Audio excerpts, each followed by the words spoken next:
ज्येष्ठ समाजवादी नेत्या आदरणीय मृणालताई गोरे या अध्यक्ष म्हणून करत होत्या आणि ताईंच्या नेतृत्वामध्ये आम्ही सगळेजण काम करत होतो। ताईंच्या नैतिक नेतृत्वाचा शासनावरती मोठा दबाव होता आणि त्यामुळे या कर्मचाऱ्यांचे प्रश्न सुटण्यासाठी आम्हाला कायमच मदत झालेली होती।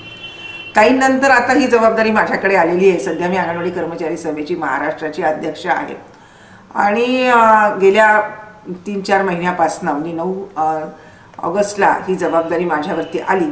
त्यानंतर तेव्हापासून मी महाराष्ट्रभर फिरले, 10-12 ठिकाणी आमचे मेळावे झालेत आणि अंगणवाडी कर्मचाऱ्यांमध्ये ताईंच्या विचाराने आणि ताईंनी ज्या पद्धतीने ही संघटना चालवली त्या पद्धतीने ही संघटना संघर्षशील मार्गाने चालवण्याचा निर्धार सगळ्या अंगणवाडी कर्मचाऱ्यांनी व्यक्त केलेला आहे।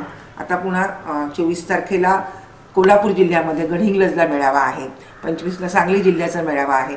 असे एक मोठ्या त्याच्यामध्ये संघटनेचं काम जोरात चालू आहे आणि त्यापूर्वी कोकणातले सगळीकडचे मेळावे 5 जिल्ह्यामधले कोकणातले झाले।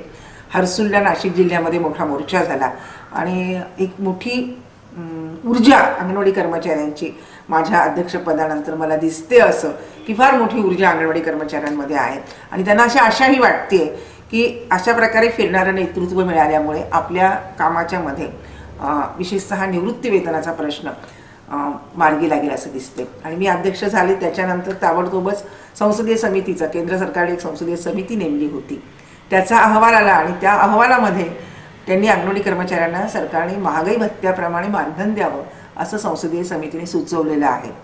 आमच्या आंदोलनामध्ये आता ही एक मोठी मागणी राहणार आहे की हा जो संसदीय समितीचा अहवाल आहे हा अहवाल केंद्र सरकारने ताबडतोब त्याची अंमलबजावणी करावी। महाराष्ट्र सरकारने आपला जो काही भार आहे त्याच्यातला उचलावा आणि या अंगणवाडी कर्मचाऱ्यांना महागाई निर्देशांकाप्रमाणे वेतन श्रेणी लागू करावी याच्यासाठीचा प्रयत्न अध्यक्ष म्हणून मला पुढच्या काळामध्ये अतिशय गरजेचा वाटतो।